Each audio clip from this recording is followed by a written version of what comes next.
My money's on McDougall. By 3 lengths. Geldings are the ones to watch. Being a gelding doesn't guarantee a win, Mr. Nicholson. They're stronger, statistically.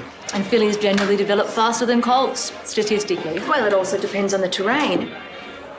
I read somewhere that horses that run over dirt are more muscular than turf horses. Regardless, it's unusual for a race mare to mix it with the boys. Makes you wonder how a mare won the Melbourne Cup in '56 then. Hazel, you don't have a hope of getting your funding application through.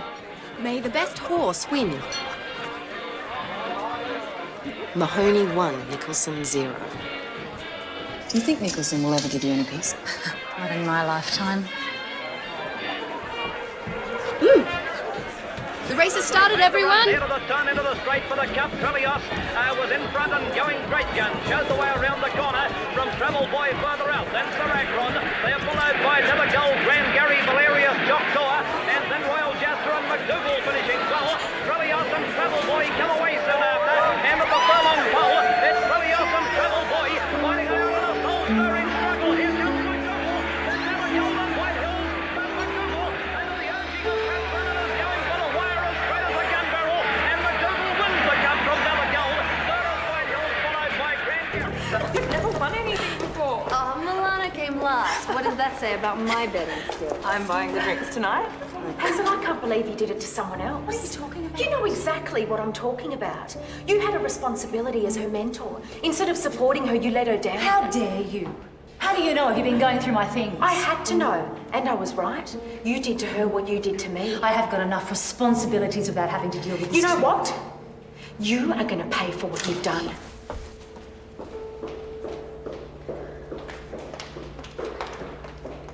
Hey, do you want to come for a drink at the Royal Arms? Oh, can't. Some of us are rostered first thing tomorrow.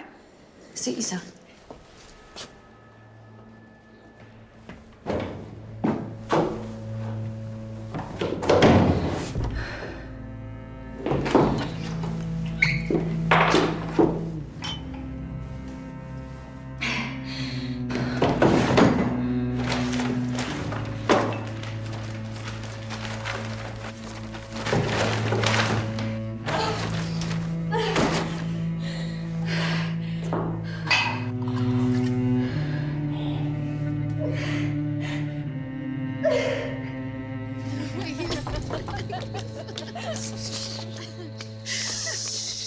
Thanks for walking us. I promised I would.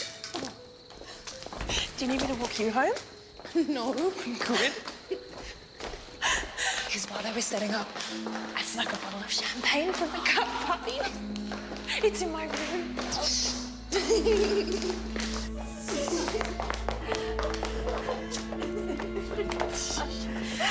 Just let me go to the bathroom. Okay. I'll be back. Okay. Have a great night.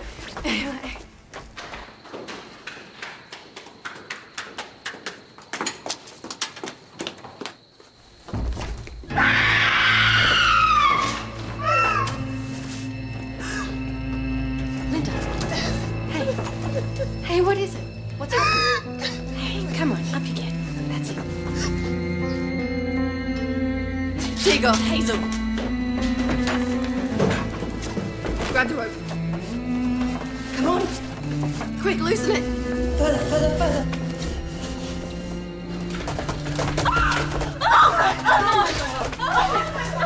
It's Mahoney! It's Mahoney! Come on. Maddie went too late. Hazel, Please, she's gone.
Who found her? Linda Butler and Maddie O'Brien. Thank you all for your assistance. If you'd like to make your way back to your dorm rooms. Superintendent Lawson, Jeffrey Nicholson, I'm the chief surgeon of this hospital. I'd like to stay if I may. This is my hospital. It may be your hospital, but I'm the police surgeon and I'm asking you to leave. The deceased is Hazel Mahoney, you know? Yes, we served on the hospital board together. Suicide. Blake, I'd like a word later. Of course. My surgery hours are 9 to 5, 7 days a week. Feel free to make an appointment with my receptionist. I need to know numbers for the monthly board meeting. Will you be attending? Interesting, isn't it? The colleague's body lies a few feet away and all you can think about's a board meeting. Maybe you need to learn a thing or two about post-mortem etiquette. Excuse me, Jeffrey.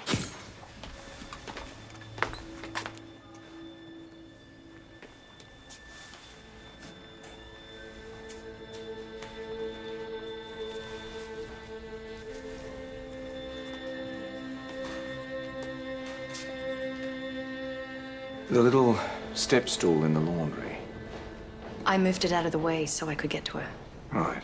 Do you remember which way the steps were facing? They were facing the door. The door. That's interesting. Maddie, how about you let me walk you home? Is there anything else I can help you with? No. You let Danny take you home. Try and get a good night's sleep, eh?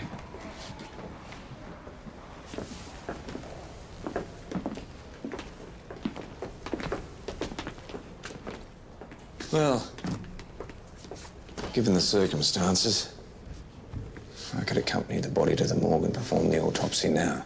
No. Hazel was a close colleague of yours. We need someone impartial for the job. Think of it as post-mortem etiquette. Only one of you need to do the autopsy. I'm sure Gus could handle it. Just make sure you keep Mr. Nicholson happy, all right? Why is that? Just trying to reduce the amount of times that you piss people off.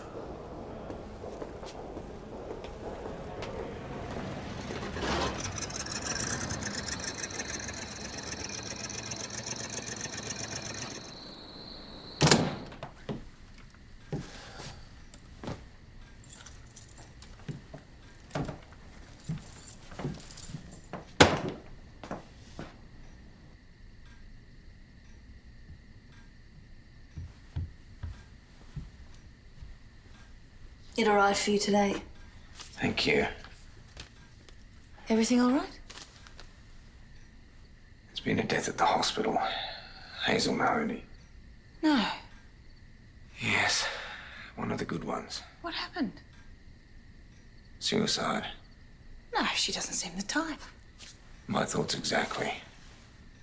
And it's put me in the firing line of bloody Jeffrey Nicholson. Oh, on top of everything else. I'm terribly sorry to hear about Hazel. Me too.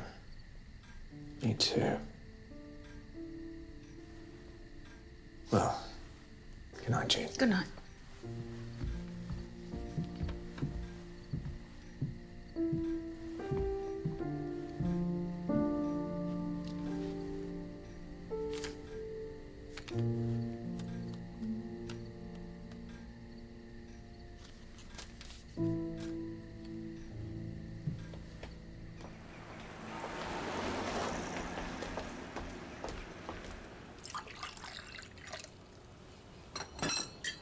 Morning, Matty. Morning. Thought you might be taking the day off.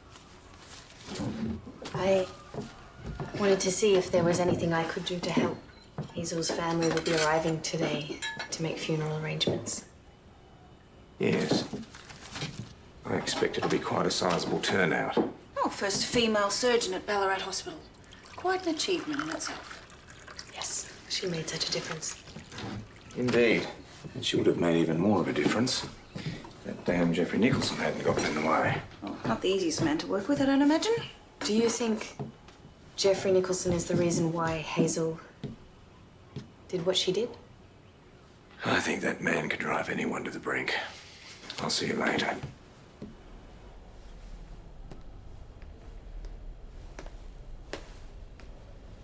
Clearly ignoring orders again. Hazel Mahoney was a colleague of yours too, Gus. Perhaps she shouldn't be here either. Yes. Maybe she could do her own autopsy. What do we know? She dropped from about 3 feet. Corresponding ligature furrow around the neck. No hangman's fracture? It was only a 3-foot drop. We need to take body weight into account. Look here, Gus. Abrasion to the neck matches the rope. Fresh puncture marks, the upper leg region. We'll need a toxicology report. Good suggestion. Resuscitation marks on her chest, not sure why. Now, that'd be Matty O'Brien. All the other nurses said there were early signs of rigor mortis. Nurse O'Brien would have known it was too late. They were friends, Gus. Anything else? Yes. I'm moving to Melbourne. Why? Because I asked you for a toxicology report? I've been offered a job at Royal Melbourne Hospital. Congratulations. What do you make of all this? She was highly ambitious. It's no secret Jeffrey Nicholson stood in her way. She couldn't handle it. Yes, I agree. At least I would, if it was in fact suicide. Remnants of a saliva trail here. That's fairly standard. Not when it runs out of the mouth and around the back of the head. This suggests she died horizontally. Hazel died before she was hanged. You might still have a few things to learn, Gus, before you head off to impress Melbourne. Fancy a trip to the police station? Why? We need to report all this to Lawson. I'm not meant to be here, remember? The decedent female, Caucasian, 40 years old, weighed 140 pounds. Various injuries are consistent with the crime, such as bruising of the strap muscle, fracture of the superior horns of thyroid cartilage. Gus, Gus, I tell you what. How about you just skip to the part he's interested in? A ligature mark about the front of the neck. Liver mortis blanched to light pressure and was consistent with the position found. In English, it's irrelevant. Someone strung her up. Hazel's death was made to look like suicide. Any more good news I could tell the family? There were puncture marks on her legs, evidence of recent injections. I'll get back and do that toxicology report. You need to sign the autopsy report.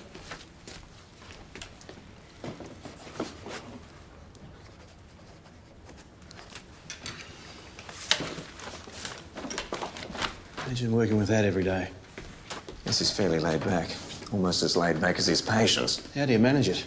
Well, the fact that he's about to start an impressive new job in Melbourne helps no end. Listen, I really want to find out who did this. Just as long as you leave your personal feelings for Jeffrey Nicholson out of it. Jeffrey is very much in this.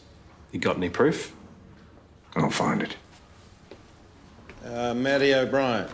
Just a couple of routine questions, Matty. Just coming through here. Hazel was at the Melbourne Cup party, and yes, she had been drinking. And then I saw her leave. What time was that? I couldn't say, really. When was the last time you saw her? In the corridor? Was she with anyone? Take your time, Matty. Parks. Carol Stanning. She's a nurse in the hospital. Was there anything unusual about their exchange? They were having a disagreement. What about? I don't know. They usually disagree? I can't. I don't really know. Can you remember anything about the conversation? Well, Carol said, I think you're going to pay for this. What was the last interaction you had with the deceased? I asked her if she thought Mr. Nicholson would forgive her any peace. What was her response? She said, not in her lifetime.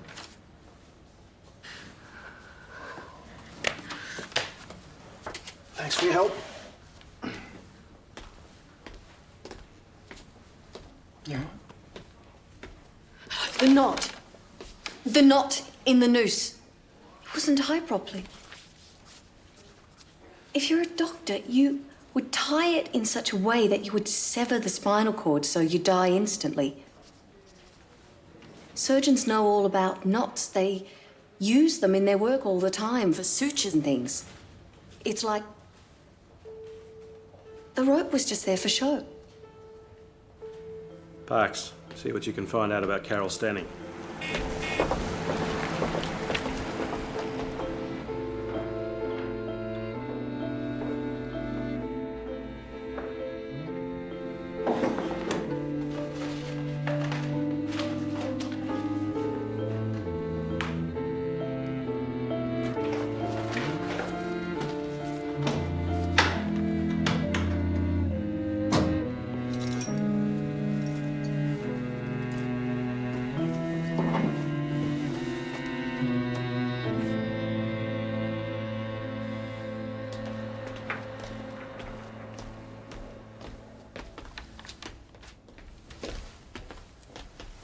I found Hazel's record book. It was hidden in Carol Stanning's room.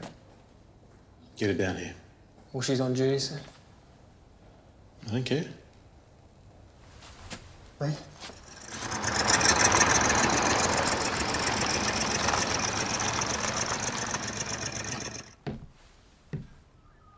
Maddie? They sent me home. Well, perhaps not a bad idea, eh? I didn't realize how many of my photos had Hazel in them. Yes. Oh.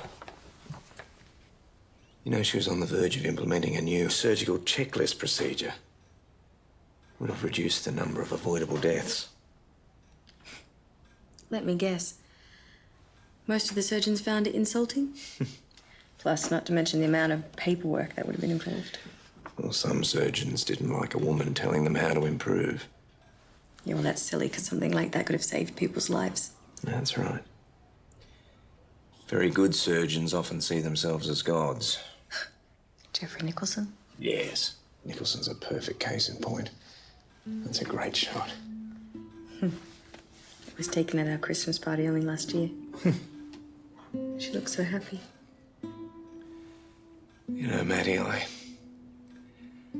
think someone else was involved in Hazel's death. I simply can't believe it was suicide. Yeah, that would make sense. And I'm gonna head to the hospital and find out all I can. Found this in your dorm room. It's Hazel Mahoney's record book. I don't know how it got there. It's a pretty valuable piece of stationery. It has a list of everyone's marks, some of whom failed. What's your point? Well, I'm assuming that you passed first time round. I failed, actually. Miss Mahoney graded me when I did my internship. Had to repeat a year thanks to her. Still holding that grudge? No. So, why the argument with Hazel on Tuesday night? Look, we care about our patients and we discuss the best way to treat them. Arguing can be part of that process. Parks? You'll pay for what you've done. Do you often find yourself in the middle of a fight? Have to be strong. It's a man's world out there, and apparently in here as well. I stand up for myself, and I'll stand up for anyone else who needs me to. Right. So that's why you stole the book? I didn't take it, and I don't know how it got there. Right, here we go.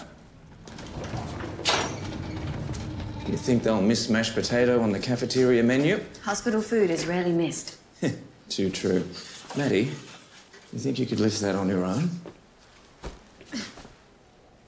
No. No, I didn't think so. That certainly rules out some of our more slightly built nurses on the ward. Unless, of course, they had some help. Ah, Danny, how did you go? What's with the bag of veggies? It's an experiment to see how she was strung up. Right. Hey, well, let me give you a hand. No. I want to see if it could be done on his or her own.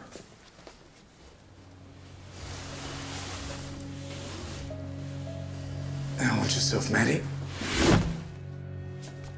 So someone with a bit more strength than you, and perhaps as much as me. If Hazel was standing on the step stools with the intention of jumping, I wonder which way she'd face.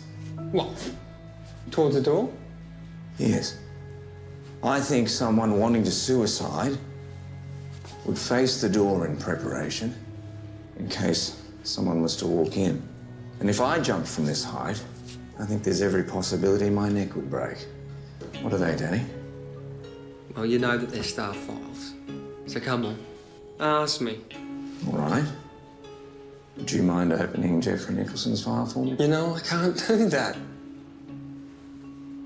Well, could you do it for Hazel? I got one more room to check, so I'll come back and get the file in a few minutes. Good man. Thank you, Danny.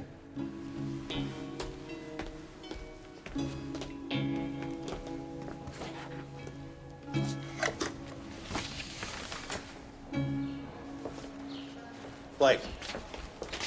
Jeffrey. I know you only want to talk about the suicide, but I need to firm up numbers for the meeting. Yes, I'll be there. Good. I was concerned we might not get a quorum.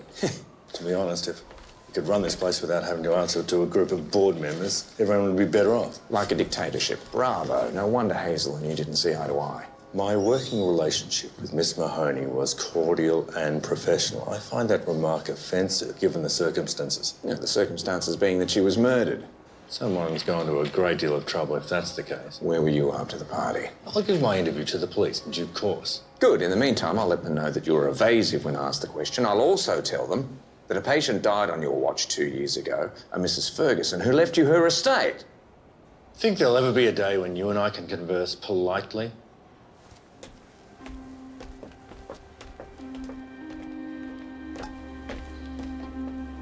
Jeffrey? Any chance you could get Blake off my back? Consider it done.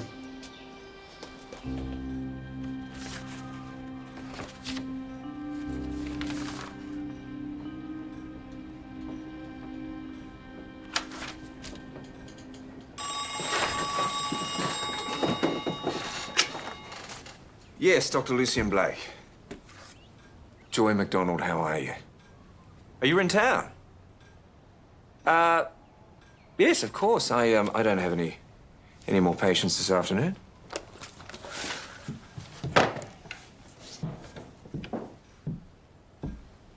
Hazel Mahoney? Jean, you're here. Perfect. Yes. Yes, Hazel weighed around 140 pounds. I'm trying to work out how much she weighed during her fall. Why? Well, it might tell me whether her neck should have been broken or not. Was her neck broken? No. I'm sorry, I'm not quite following. Well, if I can prove that her neck should have been broken due to her weight and the height of the stool, it might be proof enough for Lawson to convince him that she was in fact murdered. Would you mind just stepping on the scales?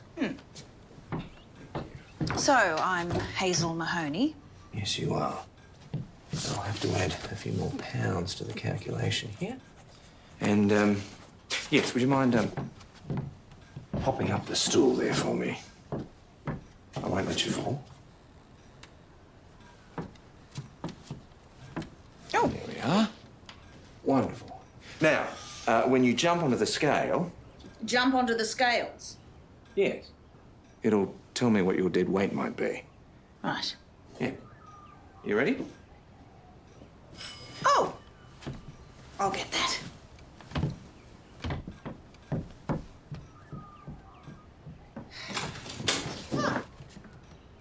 He's in the surgery.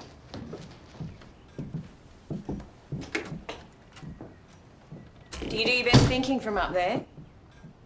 Joy. Carol stole it because of me. Can you tell us why, Nancy? Miss Mahoney warned me that my grades might not be enough to pass the year. I told Carol at the party, so she stole the doctor's record book for me. So you and Carol, you stick together? She looks out for me. So if she told you to jump off a bridge? We didn't hurt Hazel. I thought the grades I got were unfair, so I told Carol. You don't trust the marks Hazel gave you? A lot of the time we're marked based on how confident we are with our patients. Which you're not? Do you know how hard it is to be strong in a world for someone like me? The world is set up for people like you. And you? Were you instrumental in the death of Hazel Mahoney? No. Where'd the burns come from? Where'd the burns come from? They wrote burns. What brings you back to town? I'm doing a piece on a local surgeon. Well, Jeffrey Nicholson, I hope. No. Patrick Tyneman has asked that I write a profile piece. On? You. Bloody hell. Lucy, and what did you honestly think would happen when you introduced the two of us? It's hard to deny you are a great story. Besides, Patrick Tyneman has contacts beyond Ballarat, and my editor is one of them. It'd be slanderous. Not if it's the truth. And how much truth do you have on me? You mean apart from you shutting down a factory full of migrant workers? Hmm. And, according to Tyneman, attacking a visiting British consul? Yes, that was a good one. And now going after a prominent local surgeon? Yes. It's quite an impressive list, isn't it? Told you. I still think the Nicholson story is better, and I'll tell you why. I did some digging, and I found out a patient died on his watch a couple of years ago, and assigned property to him in a will. Not that he needs any more property, but anyway, it'd make a terrific story. Like every other time you've suggested a story. No. This story will be terrific for you and your editor. Look. Hazel Mahoney was murdered. Jeffrey and Hazel were enemies. It's a long bow to draw. Yeah? So, why don't the police deal with Nicholson?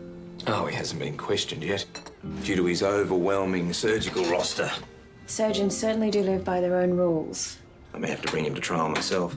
Hmm. In a room full of hospital board members. Might give me substance for my next article. Yes. Don't you open your mail these days? Singapore. Your wife and child were last seen there, weren't they? Yes. And the search continues. Any word? I'm afraid there may be a few words in that letter. Inspector Lawson called. He asked if he'd go to the hospital and have a look at Nancy Carmody's burn marks.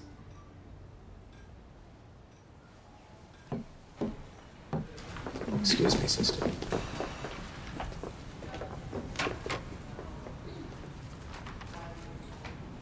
Well, that certainly must have hurt. Yes. Superintendent Orson wanted me to ask you about those burn marks. Told him that they were not rope burns. I didn't have anything to do with Hazel's... Miss Mahoney. Clearly they're not friction burns. How did you get those marks? From the radiator in my dorm room. I'm naturally clumsy. Naturally clumsy. Can't be a good thing in your profession. Nancy, how long have you been doing this to yourself? Please don't say anything. I was just so anxious for my exams. You know, Hazel was very, very pleased with your work. Superintendent Lawson tells me her report book was full of praise for you. I'm going to arrange for you to see someone who can help you. All right? Thank you. There you are.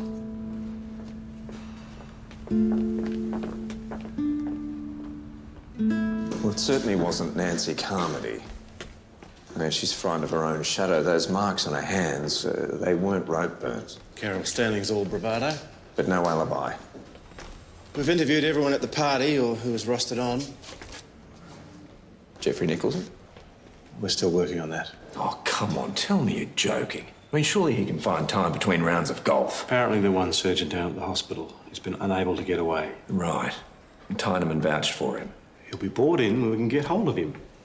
Well, can I at least check his surgical roster? He wasn't rostered on, we've checked. Ah. Well, the evidence is mounting, isn't it? I don't need to remind you it's innocent until proven guilty, not the other way around. What about the needle marks? I mean, someone could have injected her. Gus, what have you got? Toxicology report from Miss Mahoney. Miss Mahoney had morphine in her system. Bet you weren't expecting that. Morphine. A controlled substance. Therefore kept under lock and key. The only people with access are senior medical staff. Like I said, the evidence is mounting. Leave it to us, Blake. Look at that. Blake's residence? Oh, Mrs. McDonald. No, I'm afraid he isn't. He's at his hospital board meeting. About 20 minutes ago. But you can leave a message.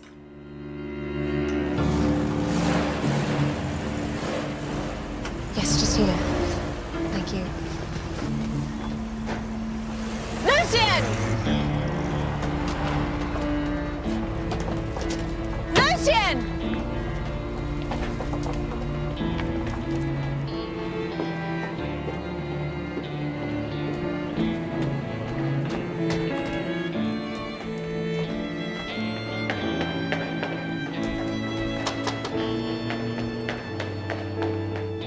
Patrick. Lucian!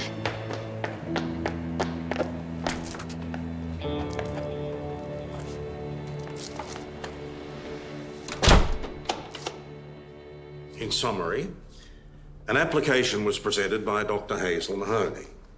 Subsequently, that application was rejected because it failed to receive sufficient votes. I'd now like to hand over to Mr. Nicholson to discuss further presentations. Gentlemen, my request is that the board support a research project into new trends in surgical procedures at the Johns Hopkins University in America. And my request is that we take on Hazel Mahoney's recent proposal posthumously. We won't be doing that, Blake. Why not? Because it's already been rejected.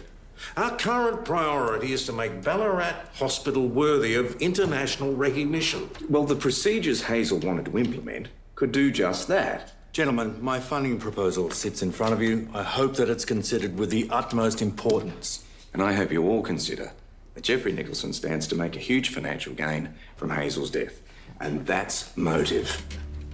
Sit down, Blake. This is outrageous behaviour. Well, there's plenty more. The very fact that we don't exactly know how Hazel was killed might suggest that she was in fact killed by someone in possession of considerable medical knowledge and who had access to controlled substances. Gentlemen, I won't be staying for any more speeches. Blake, you cannot talk to this man like that. 2 years ago, Jeffrey Nicholson had a patient who died quite unexpectedly. There was an open finding into the death. No cause was found, just like with Hazel. And he made a significant financial gain out of that death as well. 2 weeks before she died, the patient, Mary Ferguson, altered her will. Fancy that. Leaving all of her substantial estate to Jeffrey Nicholson. That patient of mine who died is no secret. What is a secret is that I was abandoned as a child, spent most of my childhood in an orphanage, but I worked hard and got a scholarship which allowed me to become a surgeon. Jeffrey. That patient was my birth mother. And yes, she left me everything, which was not much. Thank you for your explanation, Jeffrey. However, it was completely unnecessary. It still doesn't explain where you were when Hazel was killed. I was called into surgery. But you weren't rostered on, Jeffrey. Because I was covering for another surgeon. You can check the patient's records. You're a loose cannon, Blake. Get out of here before you do any more damage.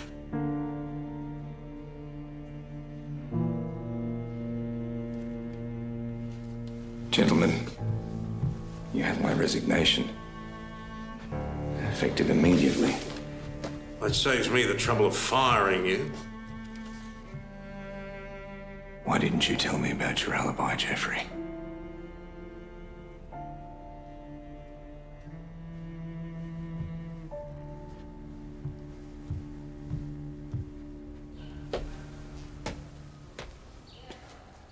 Jeffrey's silver spoon wasn't so silver. You knew. I did some digging like you asked. I tried to catch it before the meeting. Did you? Make a complete fool of myself, yes, I did. I'm sorry. Well, at least you'll have plenty of material for your article. I have to go. Lucian. Look, make sure you write that article, Joy. At least you'll keep your job. Lucian. I don't want to interfere, but I have a colleague based in Kuantan following the Malay emergency. He posted a story on wartime missing persons last year. He might be able to help locate your wife and child. Thank you. I'll see what I can do.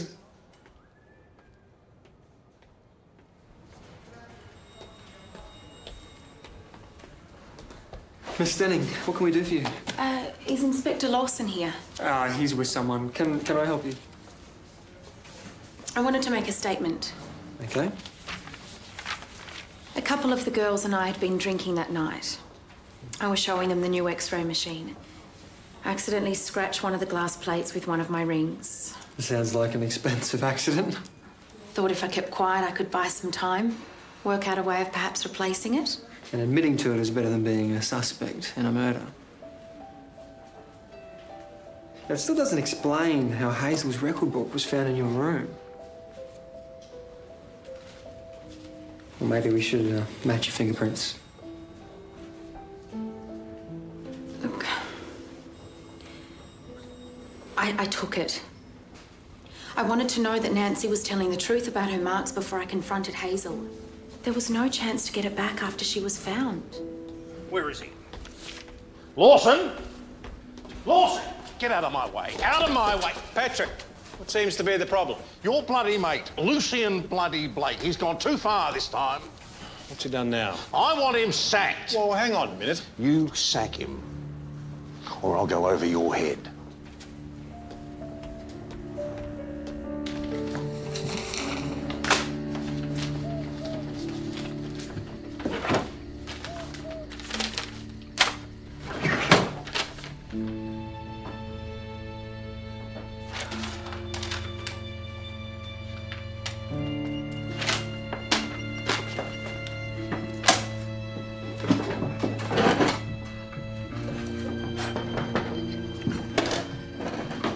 I thought you might need some tea. Lucy? I made a fool of myself, Jean. I humiliated Jeffrey Nicholson in front of the entire hospital board. I treated the man like he was a bloody criminal. Then I resigned from the board before they had the chance to formally remove me. I thought I should let you know before you heard it from someone else. So, you're the police surgeon and you've resigned from the hospital board in disgrace. Well, I thought that would be the proper thing to do. That's not the point. Piece by piece, you've unravelled everything your father has built here. Don't you understand? Your patients need you. We need you. And you don't need the likes of Jeffrey Nicholson to make your life difficult because you do that perfectly well by yourself. And one day people might just stop forgiving you. And then what?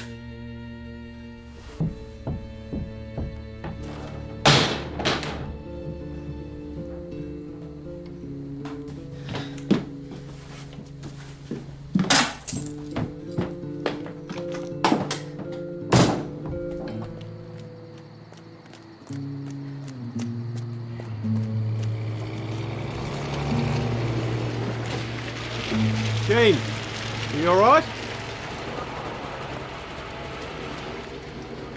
Evening. Evening, Matthew. Whiskey's a good idea. He does all the damage when he's sober anyway.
Saw Jean outside. She can't stand the sight of you either. To what do I owe this visit, business or pleasure? Pleasure. I'm here to fire you at the behest of Patrick Tyneman. Wonderful. Ah, bloody hell, Lawson. It's been wonderful working with you. Now all I have to do is place an advertisement for a police surgeon. Well, I hate to say it, but Gus would be the obvious choice. If he didn't already have a brand new job in the big city and he didn't drive me more crazy than you do. Thanks very much. Doesn't leave many on the list of candidates. What about you? You working at the moment? Well, interestingly enough, I've just been fired, so it's probably good timing. Take that as a yes, then. Oh, Matthew, why would you want to rehire me? I cause you nothing but trouble.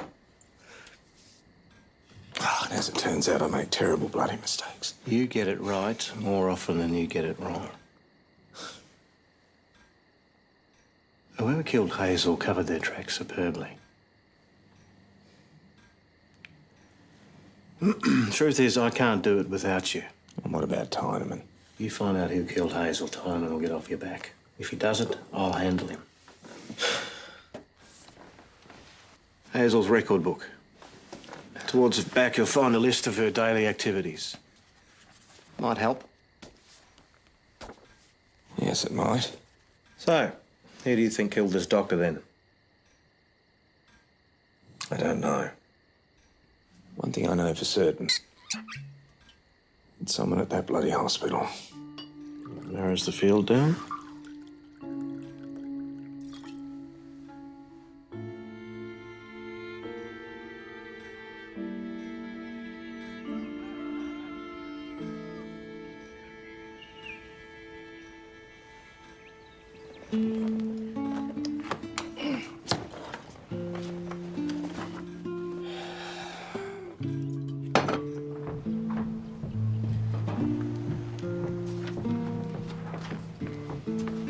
Morning. Haven't seen Jean, have you? No, I've been at the hospital all night. Is there any new information? I don't know if I mentioned this before, but we found puncture marks on Hazel's body. Are they intravenous? Intramuscular. She tested positive for morphine. No, Hazel wasn't a morphine user. No, I wouldn't have thought so. But sometimes these things go unnoticed. No, it's a depressant. If she was on anything, which I doubt, it would have been a stimulant. The woman didn't stop. Do you know, Maddie, I've never questioned an autopsy report.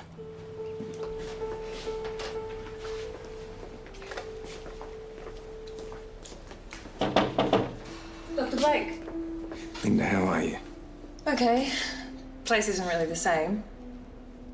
What can I do for you? I don't suppose I could take a look through some of the old prescriptions, could I? Mr. Nicholson wouldn't really approve. No, of course. And I respect that. Thank you, Linda. Thank you for your time. Dr. Blake, is this about Miss Mahoney? Yes, it is.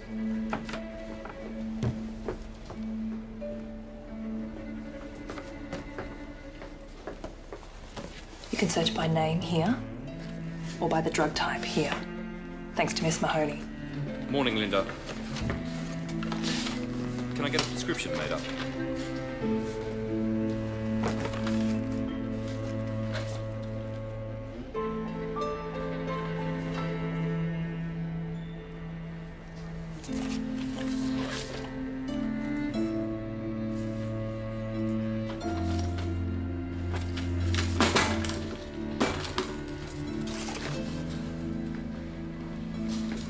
Linda.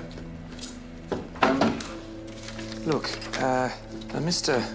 Giovanni Morgani has taken out a fair bit of morphine. Do you know this patient? No. Do you mind if I hang on to this? I will bring it back.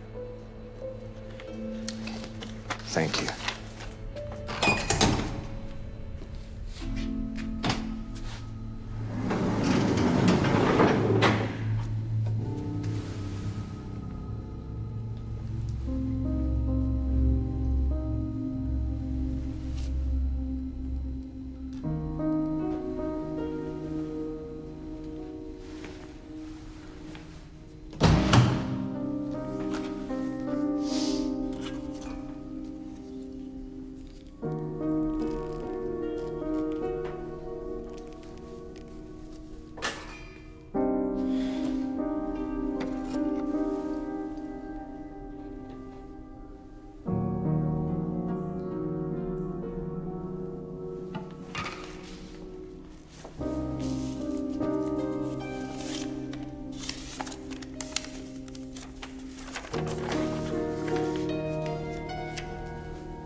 anyone ever tell you, when you're trying to get away with murder, never leave a paper trail?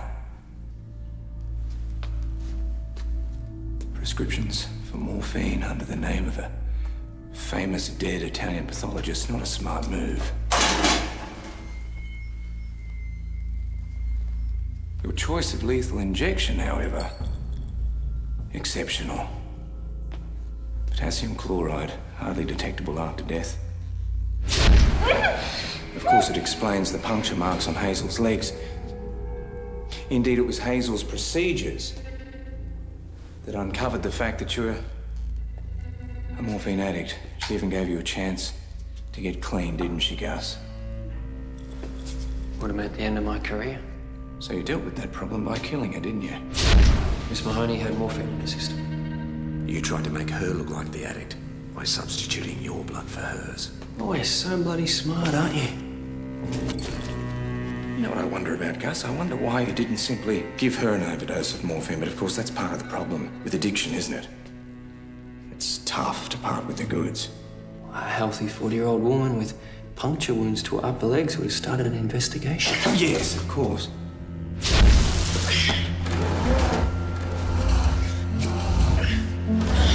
So you tried to make it look like suicide. It was a nice touch with the little stool, I'll tell you. It's just a shame you faced the steps the wrong way.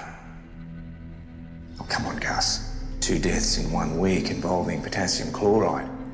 It's going to look a little suspicious, isn't it? And you're not nearly strong enough to string me up. Was this all part of your plan, Gus, when you made the decision to study medicine? Is this all part of your calling?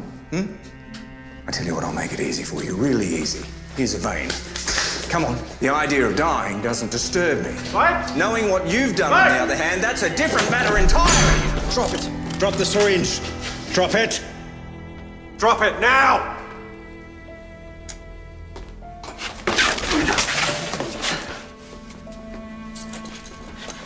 Matty O'Brien told me you were here. Thought you might need a hand.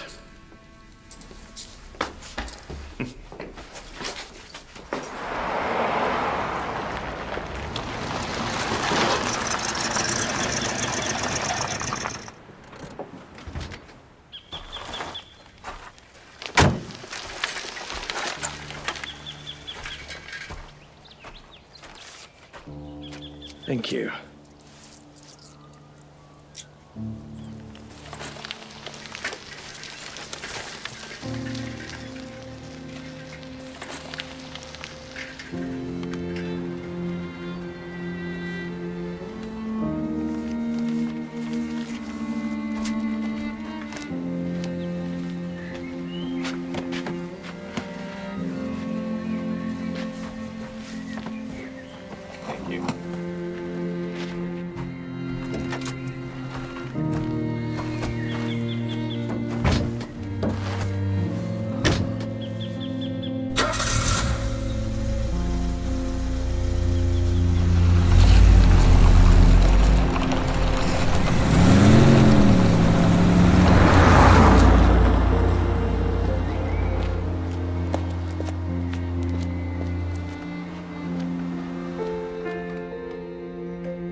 Lucy!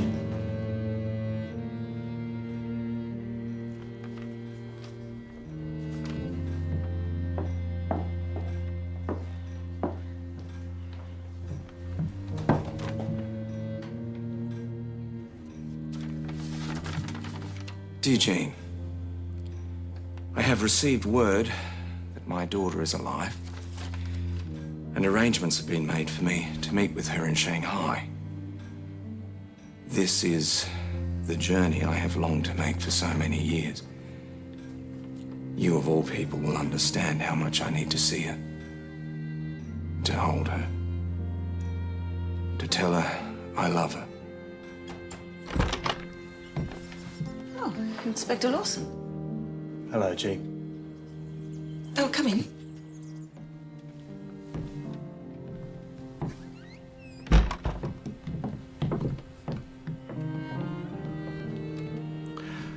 Blake called me at the station.